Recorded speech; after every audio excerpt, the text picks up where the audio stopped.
and welcome to Literary Hype. I am Stephanie, your literary hype woman, and I am thrilled to introduce you to another debut author. It is one of my favorite things, and this debut author is already making a pretty big splash with her book, For One Night Only. This is a pop star romance, so celebrity romances are always fun. Plus there's a lot of other fun tropes in this that you're going to want to check out. So Jessica James is this author's name, and she made an appearance at Emerald City Comic Con, so we took a little sidebar to talk about this book and all the fun things it includes. So without any further ado, here's my conversation with Jessica James. Welcome to Literary Hype. It's so exciting to have you on to talk about your debut novel, For One Night Only. So for anyone who hasn't already seen this book all over social media, what's it about? For One Night Only is my debut romance novel. It is about a rock band getting back together because the former lead singer needs some good press. Trouble is, her co-lead singer is the guy whose heart she broke 6 years ago, and it's the reason the band broke up. So there's a lot of tension, a lot of let's just say a lot of angst. They have a lot of history and they have to overcome that, but they'll have one summer to face the music and decide what the reunion means for their future, both on and off stage. Okay, one summer to face the music is a great line. Did you come up with that, or was that like something marketing told you? Absolutely my marketing team. I was like, that smells of marketing, but you could be brilliant. But you have a brilliant marketing team. I do have a brilliant marketing team.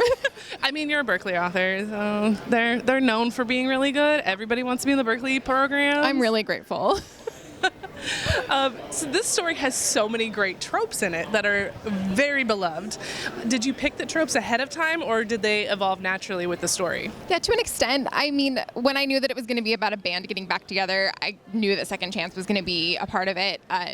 Naturally, the found family really snuck up because it's not just a love story about this romantic relationship getting back together. It's the platonic love with all of their bandmates. There's, other than Valerie and Caleb, the two main characters, they have three bandmates who are all very ingrained, and so that just, they became really important part of the story, and so the found family was there.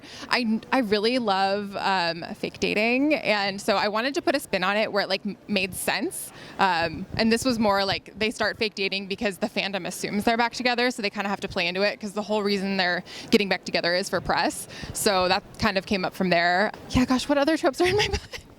I mean, yeah, like the second chance fake dating celebrity found family, it just all wraps up so nicely into one. Thank you. That is why everyone is like, this book. Oh, thank you.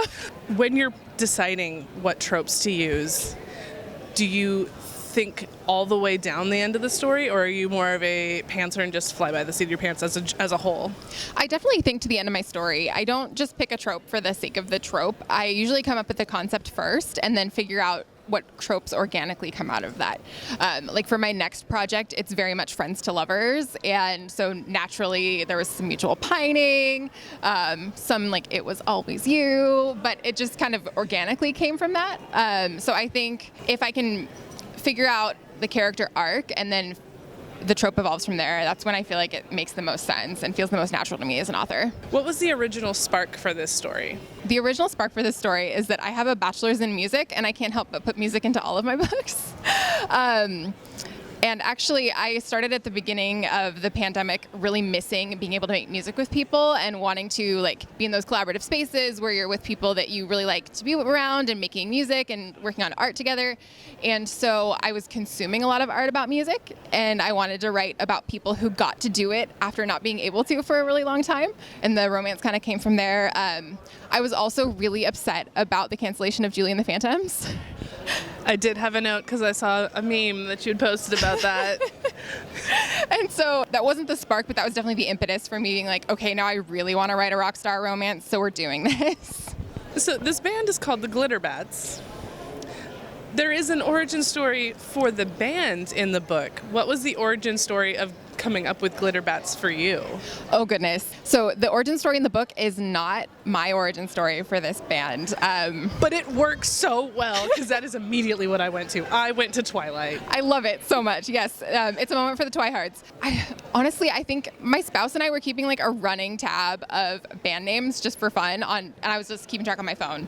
And when we came up with Glitterbats, I don't know if it was like watching Stranger Things and Eddie Munson and all of the bats, or if it was like I'm a Swiftie, so like glitter. But whatever that, once I had that name, I'm like, oh, that sounds like a pop punk band. And then it kind of was like, that informs where this book is going. So the Glitter Bats, that was the first thing I had for this book, actually. I didn't have Valerie's name. I didn't have Caleb's name. I had the band name, the Glitter Bats. So with the Glitter Bats gets a Twilight reference as the band name, but Paramore's also kind of a Twilight reference because they have the song as well, and there's a Paramore reference in this book. Yes, there is a Paramore reference. That was not intentional. There are a few things that were not intentional that ended up in this book, and that was definitely one of them. But I was thinking about it because I actually got the news that my book was going to second reads at Berkeley, which is what it means when an editor really likes your book, and so they send it to other people on their team to be like, hey, I think we should buy this. What do you think? I got that like 2 days before I was going to a Paramore concert, and at the concert, I saw people streaming Twilight during Decode, and so it's like, oh. Dun, dun, dun. Yeah. I mean, that's a great song, too. It is. It's so perfect for that movie. So you're from the Pacific Northwest in this area. What's it like for you to be at a Comic-Con in your kind of home area promoting your debut book? It's amazing. I mean, I'm not currently living in this part of the state, but Seattle has always been like a big part of my life. I was born here, I have family here, and so this is actually my first Comic-Con, and getting to be here promoting my book about a band that got their start in Seattle, which was definitely an homage to all of the grunge bands that got their start in Seattle way back in the day. And so kind of getting to echo back that and then be here, it feels very meta and very cool, and I'm very glad to be doing it. I mean, and this year's theme is grunge, too. Yes. So that's just perfect. Are you going to grunge prom? No, I didn't know about it. It's tomorrow night. There's grunge prom. That's amazing. Great. But yeah, so since you're from Seattle, and this band is from Seattle, were there any special Easter eggs to your childhood and your life that you worked into this story? Oh gosh, nothing specific. So I was born here. I wasn't raised here. So there are a couple of things that are a little bit reminiscent of my childhood. Like, I talk about a 24-hour pizza place in the book, and we had a 24-hour diner in my hometown. Just kind of, as an author, you kind of mind things, and sometimes they creep up on you and you don't even realize they're in there until you're like, oh yeah, I'm probably actually talking about this thing that I knew about when I was a kid. But other than that, nothing too specific. One thing that Caleb and Valerie bond over is their mommy issues. Yes. They're different sides of problems with their mothers, but the general vibe of mommy issues is a very key to their bonding. So talk a little bit about crafting those separate issues and blending them into one relationship. Yeah, so thinking about the mom issues was definitely an early part of the story, because I was, by the very nature of a second chance romance, you have to know the history between these characters and thinking like what brought these people together. And knowing Valerie had mom issues was really natural, because often we see women in the media being exploited by family members. Like, just look at what happened to Britney Spears. Jeanette McCurdy. Yes, absolutely, Jeanette McCurdy. That came really naturally, that she had a momager who was toxic and emotionally abusive, and I wanted that to go back to her childhood. And she and Caleb have been best friends since they were kids, and so just having them connect over him having an absentee mom and him being expected to kind of parent his younger sister, it felt like two sides of the same coin almost. But I think there's really subtle ways that our moms can hurt us, and so looking into their background that way, it really informed their characters. Like, Valerie's response to having mother issues is seeking approval, and for her that means seeking fame. With Caleb, his response has been taking on a lot of responsibility and feeling really anxious, and so it kind of helped their characters develop from there. You mentioned your background in music. How did that help you with some of the songwriting throughout this story? Yeah, so I have a BA in music, but it's in classical music, and I did jazz in college, so I never really wrote songs. But as far as like talking about the visceral making music with people, like feeling the rhythm of the drums and like how it feels when you harmonize with people, that was really informed by my experiences. But I did have to take an online songwriting class because I tried not to write the lyrics, and my agent said I wasn't allowed to not write them. So she challenged me to try, and it forced me to kind of get outside my comfort zone a little bit and really stretch some creative muscles that I hadn't used in a while, which was really rewarding. I definitely don't think that I'm the next Hayley Williams, but it was really fun to try that. Well, and you called these song lyrics cheesy, so was it like intentional to make them cheesy, Yes. or just okay, just checking on? Yeah, I intentionally made them cheesy because rock songs you write at 17, 18, 19, they're gonna be a little cheesy. Was there a particular band you had in mind when you were crafting these characters? Not necessarily. I mean, there are definitely a little bit of Paramore influences, but I was thinking more that they were influenced, not contemporaries, because Paramore got started way before they would have been on the scene if we're assuming this book happens in 2025. Thinking about like 5 Seconds of Summer and a little bit of Panic at the Disco. I thought about the fandom, similar, even though One Direction is not pop punk. I was really thinking of like One Directioners when I was crafting this band that had a fandom where people are writing fan fiction about these people. They're shipping these people. So it kind of came from that. And I think they also would have been influenced by like Green Day, but also like these are rock nerds, so they were influenced by Foo Fighters and Pearl Jam and The Clash, and you see that in the book.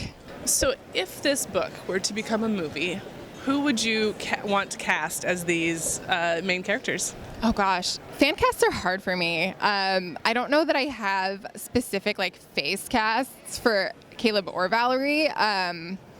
Maybe Caleb might be a little bit Shawn Mendes-y. Like there are a couple photos out there of Shawn Mendes with eyeliner, and like yeah, that's kind of the vibe. As far as Valerie goes, I don't know. There are a lot of really talented blonde actresses who could probably pull it off. Maybe someone like Dove Cameron. I don't know. There are very specific makeup and hair color references in this. Did you pick them for ones that you have and like, or did you, like, what was that process like? Caleb's eyeliner is real life. The Urban Decay Perversion pencil is like my holy grail when I'm going out and want to like really have a dramatic eye. But Valerie's hair color, I was just making stuff up because I don't know why there are certain brands that I decided to fictionalize and certain brands that I decided to use real ones, and that was more to immerse you in the story. So like you could imagine that this is happening in real life, even if not all of the bands I'm referencing are real, not all of the like cosmetics I'm referencing are real. But yeah, I just kind of had fun making up colors. On Goodreads, it says this book is Glitterbat's #1. Tell us what you can about a Glitterbat's #2 that is implied by having a #1. So I can say that it is a series. We had a 2-book deal and another book is planned. I can't talk about it much right now, but I can say that if you read book 1, you probably have a pretty good guess about who book 2 is about, and you're definitely going to see some familiar faces. All over your Bookstagram is a lot of baking and cookies. Yes. What do you love about baking that has helped you be more creative in your writing? Oh gosh, I think I became a better baker when I really started following the directions like super accurately, and I also became a better writer when I started outlining better. Like I have learned over the years to bake, like I can make it look pretty and make it look like the picture if I follow the dang directions and use like the tips that I've learned to make it better. And I think that's kind of how it works as an author. Like you learn tips and tricks and ways to hone your craft, and I did include a little bit of my love of baking in the book. It feels like a throwaway line that Riker is a stress baker, but he definitely is. That comes back in book 2. Well, and there's a line that you had on your Instagram in one of the pictures of your cookies of like doing something that's not tied to accomplishment. So talk a little bit about what that means to you. Yeah, I think it's really easy as an artist and a creator to monetize all of your passions, and I've started writing because I needed a break from music. Like music, I love making music, but music was burning me out. And so I started writing just because I wanted to, and I thought it'd be fun. And then it became a thing I was pursuing as a second job is really what it's become, which I absolutely love. I love that I get to write and get to share my characters with the world. But sometimes you just need to do something creative. There's no stakes. Like if I'm baking, all I have to do is make something yummy, and I know I can do that. And so it takes all of that pressure off, and it's just like, hey, I get to make really yummy chocolate chip cookies, and it just makes my day a little better and like brightens my spouse's day. And it's just nice to have that level of creativity where you're not like trying to sell something. Last question we always ask, because this is Literary Hype, what books are you hyped about right now? Oh my gosh, I just read Kimberly Lemming's Berkeley release. I got abducted by aliens and now I'm trapped in a rom-com. So fun. It's the most fun I've had in a really long time. Every time I read Kimberly's books, I'm laughing so hard. Another book that I'm really hyped about is, oh my gosh, I just got my Arc of the Sun and the Moon by Rebecca Fabian, and I'm really excited to start reading that next. Awesome. Well, thanks so much for taking time at Emerald City Comic Con to talk to Literary Hype about For One Night Only. Thank you so much for having me.